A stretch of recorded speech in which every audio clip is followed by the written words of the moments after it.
Hello friends, how are you doing. जैसे कि आप सभी जानते हैं कि आजकल मैं आपसे स्टूडेंट मैनेजमेंट की वीडियोस के थ्रू बात कर रही हूँ, डिस्कस कर रही हूँ। तो उसी की कंटिन्यूशन में आज मैं फिर से आपसे एक बहुत ही इम्पॉर्टेंट इशू या टॉपिक पर बात करने जा रही हूँ, जो आप सभी ने अपने करियर में, टीचिंग करियर में, चाहे आप स्कूल में टीचर हैं या कॉलेज में टीचर हैं, कभी ना कभी आपने फेस किया होगा, स्पेशली अगर आप टीयर 2 या टीयर 3 सिटी से बिलोंग करती हैं।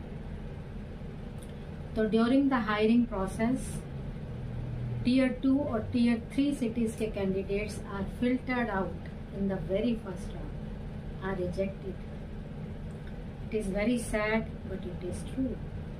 क्यों रिजेक्ट किया जाता है उनको? Simply for lacking one thing, that they do not sound the way the school or college is looking for, the way the candidates from the tier 1 cities sound. Their diction or pronunciation is not up to the mark, not up to the desirable standards of the schools or colleges they are facing the interview for. तो ये situation उनके लिए बड़ी sad, unfortunate हो जाती है। तो इसके बारे में हम आपसे डिटेल में बात करेंगे। पहले आप हमारी ये वीडियो देख लीजिए, why should a teacher communicate effectively. ये मेरी स्टूडेंट मैनेजमेंट की सीरीज में फर्स्ट वीडियो है। इसमें से मैंने एक क्लिप आपके लिए बनाई है। तो पहले हम इस वीडियो को देख लेते हैं, उसके बाद हम आपसे आगे बात करेंगे। Every parent would like to hear it out from this, right from the horse's mouth, कि वो टीचर के साथ ही अपना डिस्कशन करना चाहेगा 101, so as to open his heart out to the teacher and to listen it from the teacher's mouth what he or she has to say. अब ये सब हो गया, आपके पास एम्पल टाइम है, अपॉर्चुनिटीज है, लेकिन फिर भी आप इस सिचुएशन को, आपको लगता है कि आप डिफ्यूज कर पाएंगे इस तरह की सिचुएशंस को, आपको एम्पल टाइम और अपॉर्चुनिटीज मिलने के बाद भी? Yes, you still have to work very hard. You have to continuously and continuously communicate with the parent. Parent के साथ कम्युनिकेशन आपकी कब इफेक्टिव होगी? जब ही और she, the parent, is able to comprehend what you are telling him. Because I feel and believe that any kind of communication is incomplete without comprehension. Whatever you are saying, if the other person is not able to comprehend, then your communication is incomplete or futile. तो अपनी communication को successful बनाने के लिए आपको क्या करना है? So that it is understood, it is comprehended by the parent. Number 1, your comprehension has to be clear, concise, correct and direct.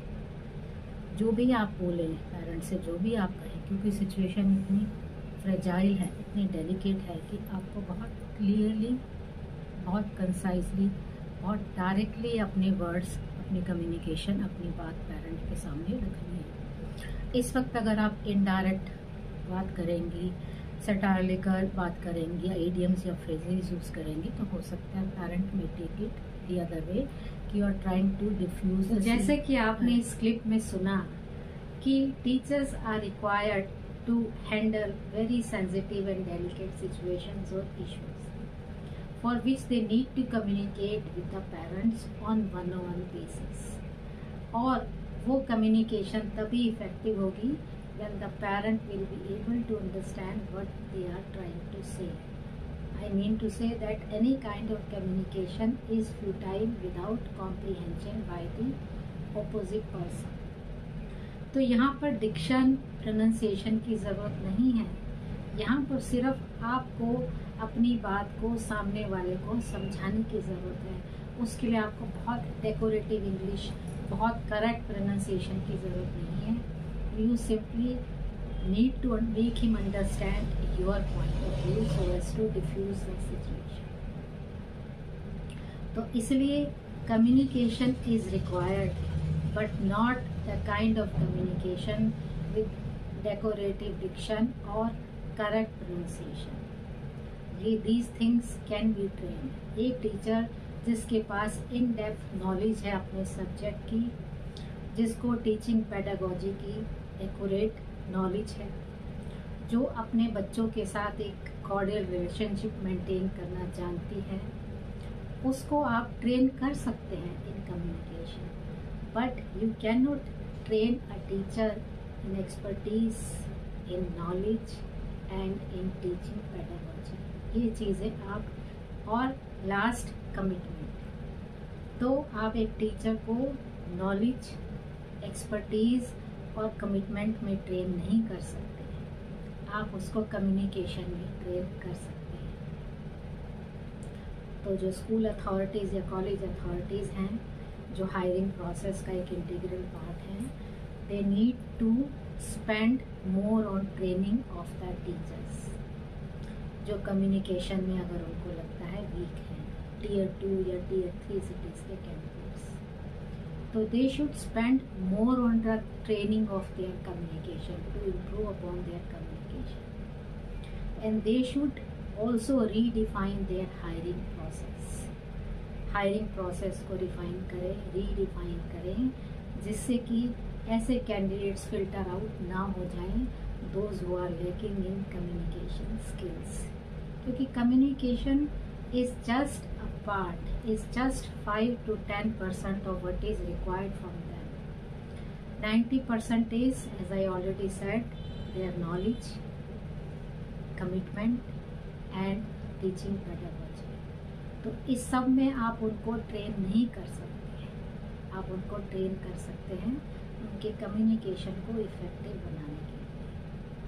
तो you should, school authorities, I am talking to a college authorities, kindly redefine your hiring process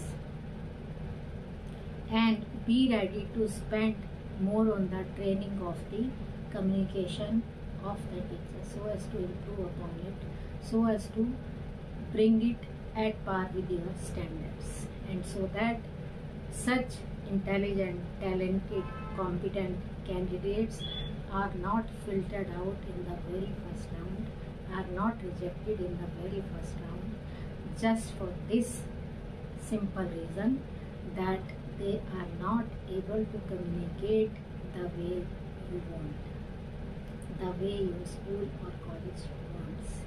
Because at the end of the day, what a teacher needs to do for the students, or what a student demands from a teacher, is how she or he can transform, not how she or he sounds.